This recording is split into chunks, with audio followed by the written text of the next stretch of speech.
Olá, tudo bem com você? Está começando agora o Band Motores aqui pela Band+. Hoje de volta com as matérias inéditas. Então acompanha comigo aí o que teremos hoje. Os detalhes da Ranger XLS com motor de 170 cavalos. Novidade da Caoa Chery, Tiggo 7 Sport chega como SUV médio mais barato do segmento. Fabricante estimula a economia circular com embreagens remanufaturadas. Palavra do especialista, o que fazer se esqueceu de pagar o IPVA? Fiat Scudo, mais um furgão versátil para o mercado de entregas urbanas. E o recém-chegado SUV médio da Honda, o ZR-V. Tudo isso a partir de agora aqui no Band Motores.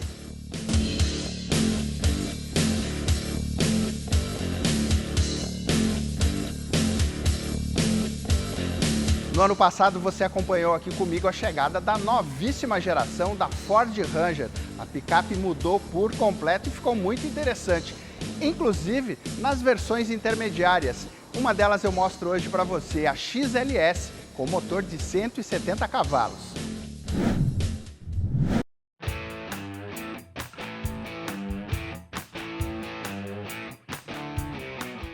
Com a chegada dessas duas versões, XL e XLS, o time da nova Ranger ficou completão aqui em nosso mercado. Olha, a XL até tem um visual um pouquinho mais simples, porque o para-choque é na cor preta, tem rodas menores, aro 16, mas aqui você encontra tudo que temos na versão topo de linha, né? Para-choques pintados na mesma cor da carroceria, estão aqui os faróis no formato em C com iluminação de LED, a imponente grade frontal, as rodas que são aro 17.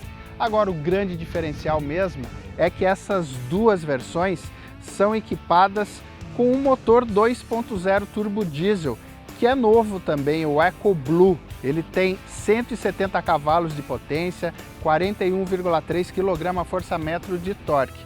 Na XL, que é a versão de entrada, o câmbio é manual, mas nesta aqui, a XLS, a transmissão é automática de 6 velocidades e que pode ter tração 4x2 ou 4x4 com reduzida, mais 4 modos de condução.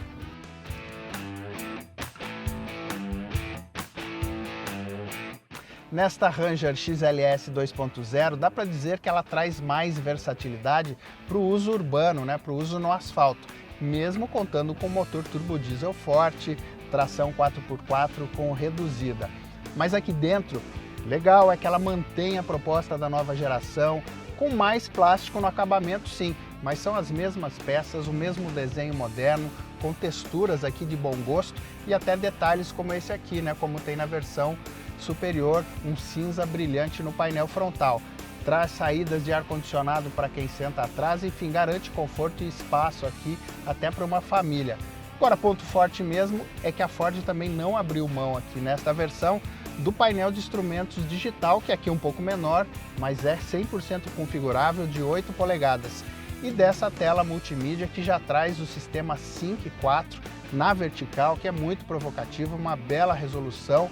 E a tela tem 10 polegadas, ou seja, em conectividade você não vai ficar frustrado aqui dentro.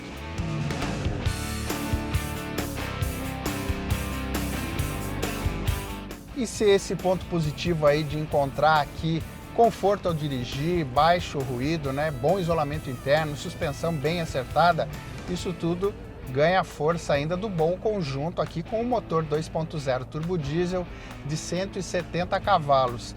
O motor já é conhecido da linha Ford, mas passou por uma evolução. Aí tem turbo de geometria variável, correia banhada a óleo, para dar dois exemplos. E responde muito bem.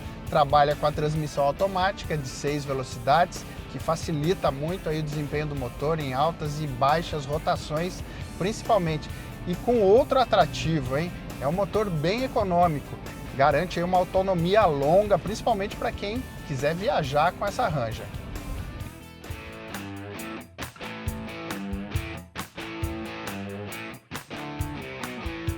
Em termos de segurança, essa Ranger XLS entrega um bom pacote também. Tem 7 airbags, os controles eletrônicos de tração e estabilidade, controle automático de descida, assistente de partida em rampa e até a preparação elétrica para você instalar um reboque aí na picape. Agora, ela abre mão aqui daqueles recursos de condução semi-autônoma, né, como o controle adaptativo de cruzeiro, mas traz o controle automático de cruzeiro, né, o popular piloto automático, que acaba sendo muito bem aproveitado aqui.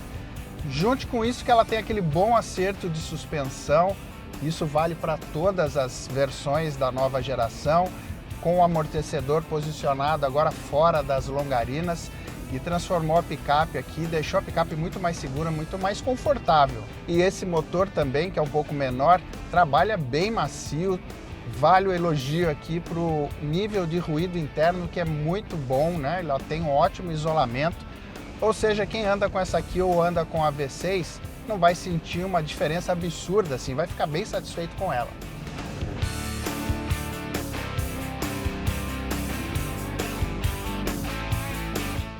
Então, com tudo isso aí, essa Ranger XLS 2.0 entrega aquela tão procurada, né, tão valorizada boa relação custo-benefício. Ela é mais barata que a versão topo de linha e traz tudo aquilo que é importante em termos de segurança, só deixa de fora alguns itens aí de condução semi-autônoma. Tem um motor forte para o tamanho dela e econômico, e tem um preço mais em conta, isso é bem interessante. E é também uma autêntica picape média, ou seja, vai agradar quem ainda não se convenceu pelas picapes médias compactas, como o Fiat Toro e até a recém-chegada Rampage, da Ram.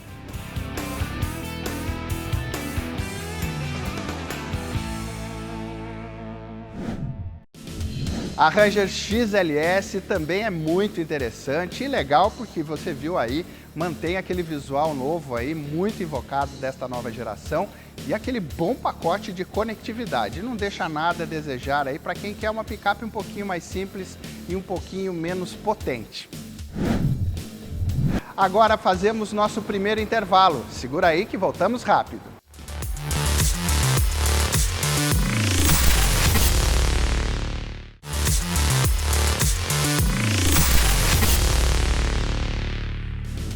Estamos de volta com Band Motores aqui pela Band+. E agora para falar um pouco sobre a indústria e a atenção que ela deve dar além do lucro, né? Além de produtos mais eficientes, criar também opções que contribuam aí para o nosso bem-estar, para o bem-estar do planeta. Quer um exemplo? Nós conhecemos a linha de produção de embreagens remanufaturadas da ZF. Veja como é.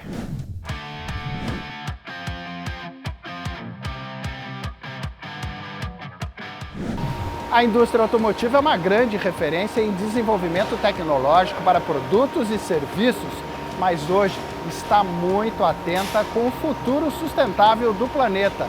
Para isso, vem criando ações que garantem retorno financeiro sim, mas também um meio ambiente mais saudável e mais tranquilidade para a comunidade onde atua.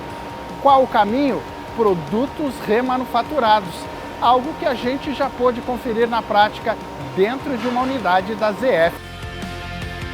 Reconhecida como uma empresa de soluções e tecnologias para a mobilidade, a ZF também possui em seu portfólio produtos remanufaturados. No Brasil, tem como destaque a linha de embreagens. E para entender como esse processo funciona, visitamos a unidade da ZF em Araraquara, São Paulo, onde pudemos conhecer a linha de embreagens remanufaturadas. É nesta fábrica que a empresa mostra como é possível manter o compromisso com a sustentabilidade e, ao mesmo tempo, entregar ao mercado produtos de alta qualidade e durabilidade. Isso porque, para realizar a remanufatura, a ZF segue exatamente os mesmos rígidos processos de manufatura de uma peça completamente nova. O processo de manufatura ele começa na captação da peça no mercado, pelo nosso distribuidor. Ele faz essa captação do componente a ser remanufaturado, né? Ele manda para a nossa empresa, a gente faz o recebimento e faz uma pré-seleção. A gente faz uma limpeza desse produto, desse material que chega para nós, faz uma pré-seleção antes de levar para a linha de desmontagem. Esse processo de desmontagem ele é feito nas prensas, né, para fazer a separação dos componentes. Esses componentes desmontados, eles passam por um jateamento, ele vai para a máquina de jatear e passa por esse jateamento, do jateamento ele já sai limpo para poder fazer a inspeção final desses componentes. Aí é feita a inspeção do componente, se ele é apto a ir para o próximo processo de montagem ou não. Nessa inspeção a gente tem placa de pressão, como exemplo, tem a usinagem da placa para recuperar a altura da placa de pressão, que a gente tem alguns níveis de reaproveitamento, que pode aproveitar ou não naquele processo. A gente tem carcaça, que a gente faz a verificação da carcaça para poder saber se ela pode ser balanceada de novo no conjunto. A mola de torção, por exemplo, é um componente que não dá para recuperar. A mola de torção ela perde totalmente a funcionalidade dela no trabalho do disco, no trabalho da embreagem, então não tem como recuperar uma mola de torção. E alguns outros componentes, como rebite, componentes menores que são selecionados, né? Esses componentes não são recuperados. Do ponto de vista da estratégia de negócio, ao implantar a remanufatura de embreagens, a empresa passou a atender um mercado crescente, como o de transporte urbano, onde produtos remanufaturados oferecem excelente relação custo-benefício. E se não sabe, para que um componente seja classificado como remanufaturado, ele deve seguir normas rígidas de qualidade e, muito importante, o trabalho tem que ser realizado pela própria empresa que produz o componente novo. Ou seja, todo o conhecimento da manufatura é aplicado para garantir a precisão de especificações técnicas, como altura, ângulo e resistência exata.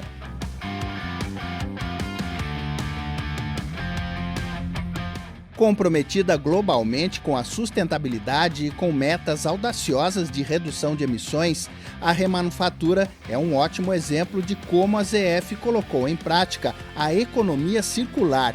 A remanufatura industrial restaura produtos que deixaram de ser funcionais e os colocam na mesma condição de quando foram produzidos, ou seja, recuperam o aspecto e a eficiência dos novos.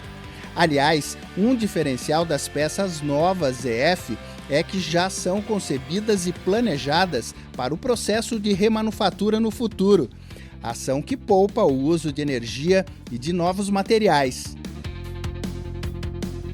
Nessa etapa de montagem, tanto do platô quanto do disco, a gente tem processos de platô novo, embreagem nova e remanufatura, na mesma linha de produção. Então, se é um componente novo, ele vai vir componente do nosso estoque, componente novo, para poder montar. Se é um componente manufaturado, ele vem componente remanufaturado. Nesse mesmo processo, a gente vira o setup, continua o processo de montagem para poder fazer essa recuperação. Nesse processo final de montagem de kit, a gente tem a consolidação de remanufatura na embalagem própria do cliente remanufatura e a embalagem de montadora no cliente de montadora. Esse processo não é apenas uma alternativa eficaz, mas uma necessidade dentro da indústria automotiva. E quando feito diretamente pelo fabricante dos componentes, o resultado é mais eficiente e seguro. No caso da ZF, que tem a inovação e a sustentabilidade como pilares fundamentais, ela reforça a condição de líder na busca por soluções que impulsionam a indústria automotiva em direção a um futuro mais sustentável.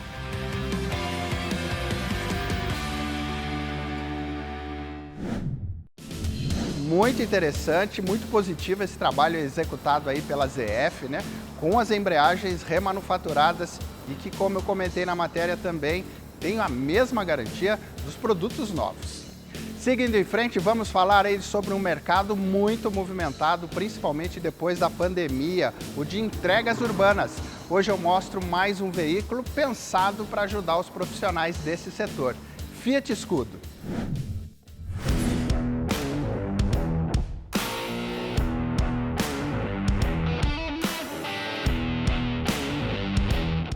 Agora, antes de começar a falar aí sobre os detalhes do Fiat Scudo, vale relembrar, né, que ele é exatamente o mesmo modelo da Peugeot, que se chama Expert, e da Citroën, que se chama Jumpy. E como você já deve saber, isso acontece porque hoje essas três marcas pertencem ao grupo Stellantis. Assim é possível para o grupo, né, explorar bem o produto junto aos fãs de cada marca.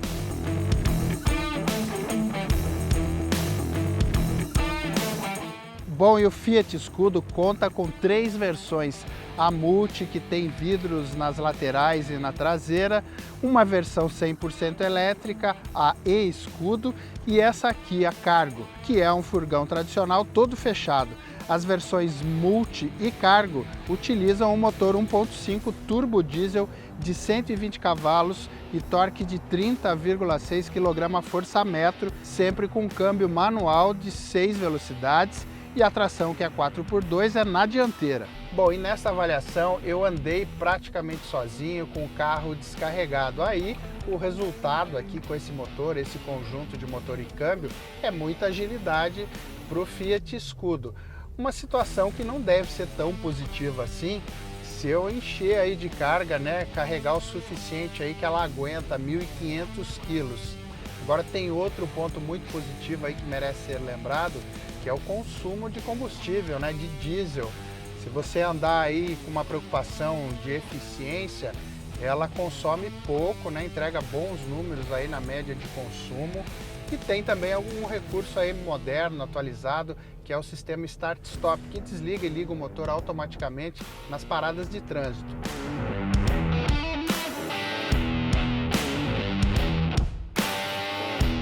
E como eu já notei em outros modelos desse segmento, é uma característica, né? Você encontrar aqui uma condição ao volante muito confortável, que lembra bastante um carro de passeio. Ajuste de altura e profundidade para o volante, alavanca do câmbio muito próxima, que o banco que apoia bem a direção, por exemplo, tem assistência eletrohidráulica, isso tudo facilita aqui as manobras, né? E capricha, como é característica desse tipo de carro, nos nichos, nos espaços aí para porta-objetos, para você levar muita coisa, inclusive um espaço bem estratégico aqui no banco, né, embaixo do banco do passageiro, que dá até para carregar pequenas mochilas.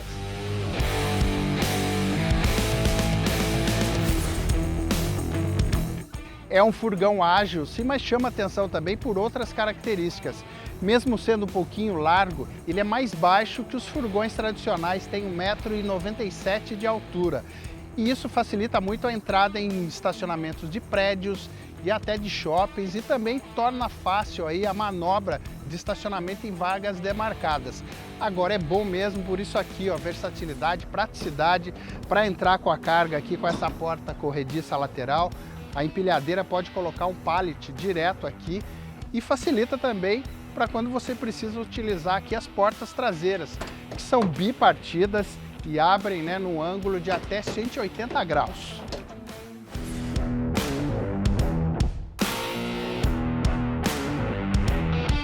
Em relação aos equipamentos, o Scudo também tem uma boa lista aí, muito próxima do que a gente encontra nos carros de passeio. Tem controlador de velocidade, tem ar-condicionado, comandos elétricos para os vidros, para os retrovisores elétricos e para as portas. Agora, ele não traz aqui no quesito conforto uma boa tela multimídia aí para você escolher o seu navegador, né? Mas compensa aí com o estratégico rádio, com AM, FM e até uma entrada USB para você colocar aí as suas músicas ou também carregar o celular. Já no quesito segurança, é bem equipado, tem controle eletrônico de estabilidade, assistente de partida em rampa e os obrigatórios airbags, né, aqui para motorista e passageiro. Nesta linha 2024, é importante comentar, ele recebeu pequenas novidades, como uma nova cor, a preto carbon, novos tons aqui para o revestimento interno e um pequeno aumento na altura, 4 centímetros a mais, o que a deixou com a altura total de 1,97 m. Agora, isso não comprometeu, por exemplo, aquela característica boa dela que eu citei aqui, que é uma altura mais reduzida, né, que permite você entrar aí em estacionamentos de shoppings e de prédios, né, com muita tranquilidade.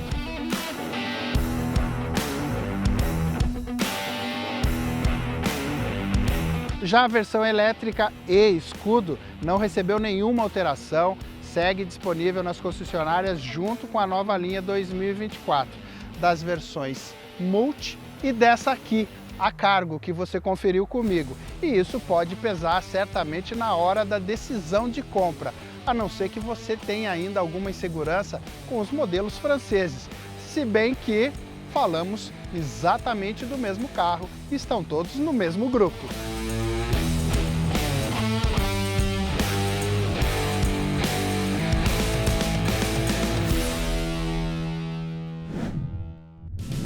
Bom, e hoje eu tenho aí uma novidade aqui no programa, um novo espaço para a gente trazer explicações, esclarecimentos sobre legislação, sobre documentos dos automóveis. E para isso eu vou contar com o apoio do conhecido Dr. Multas.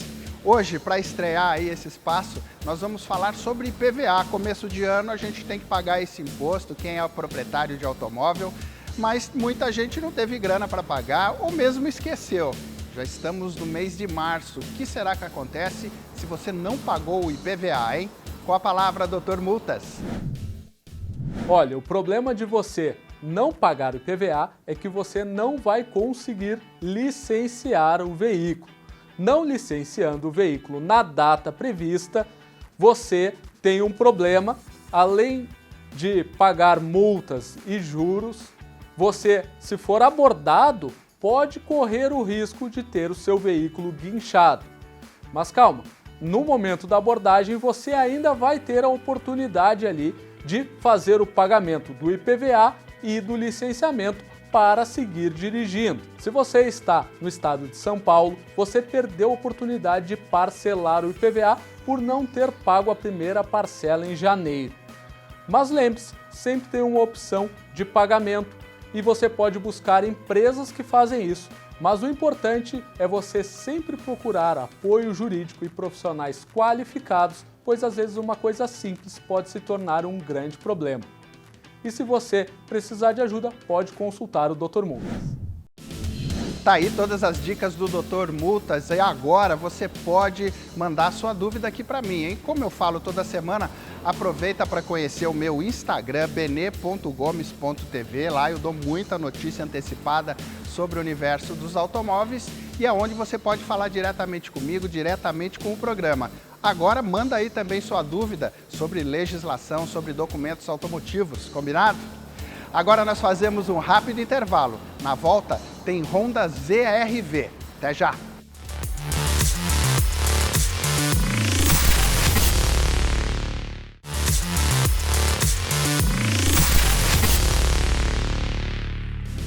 Estamos de volta com o Band Motores. E antes de falar da próxima matéria, eu quero te lembrar, também estou no YouTube, tem lá o meu canal pessoal, onde você pode conferir muita coisa legal, além das matérias que você vê aqui no programa. Anote aí, Bene Gomes TV. Faz a sua inscrição e eu conto com a sua audiência por lá também, combinado? Agora vamos falar de SUV e sobre um modelo recém-chegado ao mercado, o ZR-V da Honda. Olha, depois do lançamento, agora eu tive a oportunidade de usar um pouquinho esse carro na minha rotina e observar alguns detalhes e conferir como é que foi o desempenho dele de vendas até aqui. Confere comigo!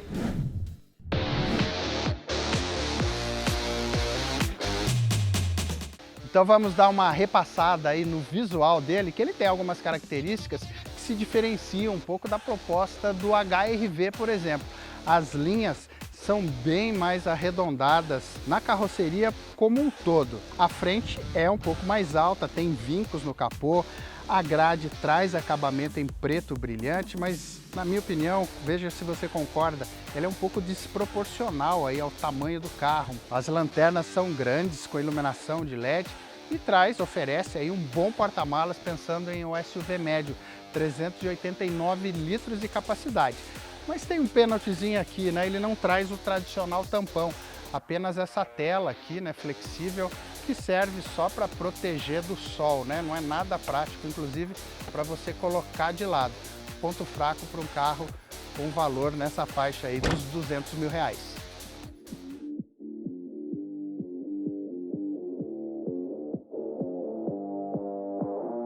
O Honda ZR-V, para você ter como referência, é um pouquinho maior no comprimento do que o Jeep Compass. Agora ele tem um bom entre-eixos também, isso facilita bastante o espaço para quem senta atrás, né? E ainda colabora para isso porque ele tem o piso praticamente plano. Não traz aqui, isso já foi motivo de crítica de muita gente, uma saída de ar-condicionado no centro aqui, o que é o padrão, né, nessa altura. A Honda optou por utilizar uma versão aqui, um sistema de ventilação que vem por baixo dos bancos, que funciona assim, mas é pouco eficiente, principalmente num dia como hoje, de muito calor. E aqui na frente traz detalhes que a gente já conhece, então, por se tratar de um carro construído na plataforma do Civic. Bom exemplo está aqui essa grelha no painel frontal que esconde aqui as saídas do ar-condicionado. O multimídia tem uma boa tela de 9 polegadas com vários comandos do carro e bastante conectividade. Apple CarPlay e Android Auto, né, para você fazer o pareamento com o smartphone, pode ser feito sem fio, isso é muito legal. Já o painel de instrumentos é parcialmente digital, porque tem o velocímetro ainda analógico. E traz também um item de conforto aqui de requinte, que é o teto solar com comando elétrico.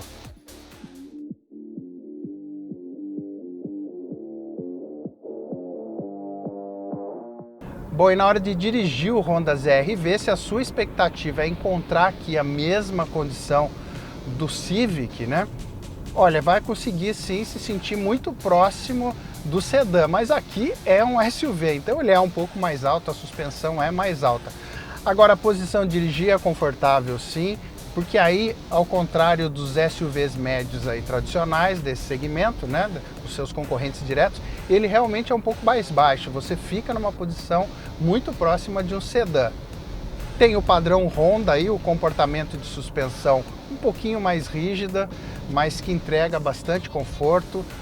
Tem suspensão independente nos dois eixos. Existe aqui todos os recursos para você achar a melhor posição do volante e também do banco. O ZR-V tem um bom conforto acústico que só é quebrado quando você precisa acelerar forte para retomar velocidade. Aliás, aí eu aproveito para comentar sobre o motor que equipa esse ZR-V, né? Diferente do que muita gente esperava, não traz o motor turbo, é um 2.0 a gasolina de injeção direta, um motor bastante moderno, mas é aspirado.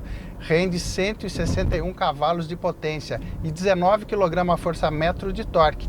Não é um torque muito forte, assim, né? Pensando no tamanho desse carro. Mas o pior é que ele só é entregue totalmente em rotação mais alta, acima dos 4.000 giros do motor. Por isso, quando você precisa retomar a velocidade aí por uma ultrapassagem, por exemplo, né, precisa de agilidade e pisa fundo no acelerador, o giro sobe bastante, o motor ronca alto e aí invade bastante aqui a cabine do ZR-V. Isso acaba incomodando, né? Na média ninguém gosta disso. Agora, ele traz a transmissão automática do tipo CVT, que ao mesmo tempo ajuda bastante aí no conforto e no consumo de combustível, principalmente nessa situação aqui, ele vai muito bem na estrada e reforça aí uma característica que a Honda quer aí divulgar para o ZR-V, que é um carro para família, um carro estradeiro.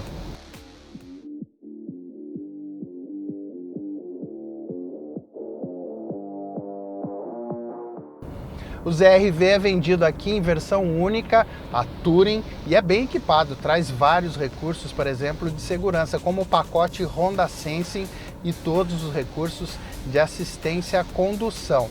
Ele fica posicionado acima do HR-V, que é um SUV compacto, com pegada mais esportiva, e agora abaixo do novo CR-V.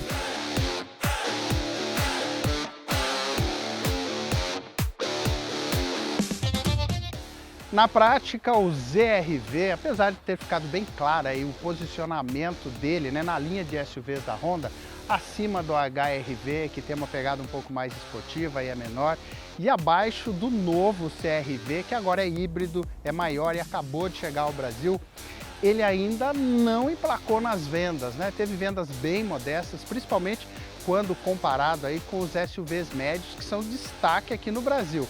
Certamente pela falta aí de alguns conteúdos, desalinhado com o preço que é cobrado por ele. Ou seja, a Honda precisa trabalhar melhor a imagem do ZR-V no Brasil, que é um bom carro, mas precisa de um reforço.